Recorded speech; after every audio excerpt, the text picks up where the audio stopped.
आज Doubtnut app download करें। Doubtnut पर अपने सभी गणित, रसायन विज्ञान, भौतिक विज्ञान और जीव विज्ञान के डाउट्स का करो सफाया। बस प्रश्न की फोटो खींचो, एक ही प्रश्न को क्रॉप करो और तुरंत वीडियो सोल्यूशन पाओ। अभी डाउनलोड करें। नमस्कार दोस्तों, आज का हमारा सवाल है दोनों परिमेय संख्याओं में से कौन सी संख्या छोटी है। और पहली परिमेय संख्या दे रखी है 4/-6, दूसरी परिमेय संख्या दे रखी है ऋण का 7/3। तो आइए इस सवाल को हल करते हैं।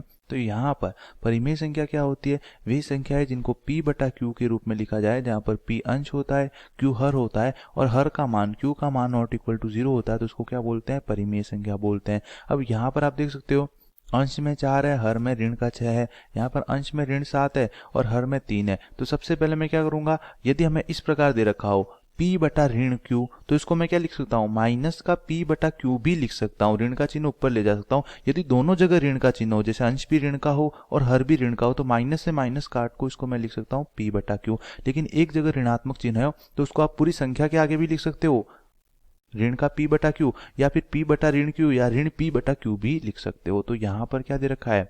4/-6, तो इसको मैं क्या लिख सकता हूँ?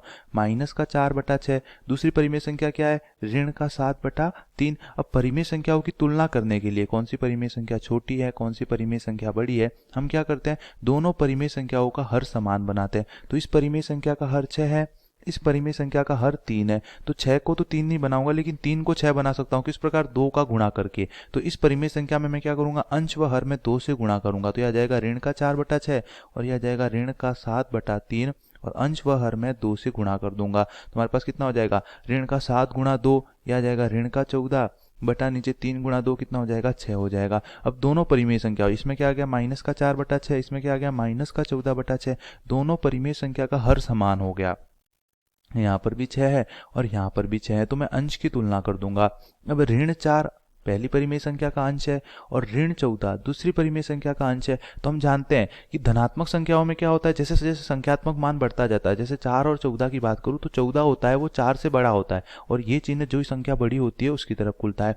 लेकिन ऋण 4 और ऋण 14 में क्या होता है? संख्यात्मक मान तो 14 बड़ा है, लेकिन ऋण का चिन्ह लगने पर यह उल्टा हो जाता है। मतलब ऋण की संख्याओं में संख्यात्मक मान जैसे जैसे बढ़ता जाता है, मान कम होता जाता है। ऋण 4 होगा वो ऋण 14 से बड़ा होगा, तो ये चिन्ह ऋण 4 की तरफ खुलेगा। अब ऋण 4 हमारे पास किस परिमेय संख्या का अंश है?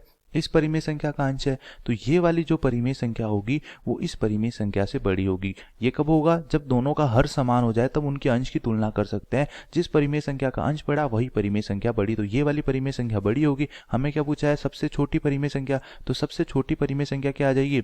ऋण का 14/6। अब यहाँ पर हमारे पास ऋण का 14/6 किसके तुल्य है? ऋण के 7/3 के। तो सबसे छोटी परिमेय संख्या हमारे पास क्या आ जाएगी? ऋण का 7/3, या दोनों परिमेय संख्याओं में से छोटी परिमेय संख्या आ जाएगी ऋण का 7/3। धन्यवाद।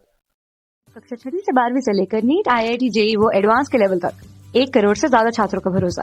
आज ही डाउनलोड करें डाउटनेट ऐप या व्हाट्सएप करें अपने सारे डाउट्स 8400 400 400 पर।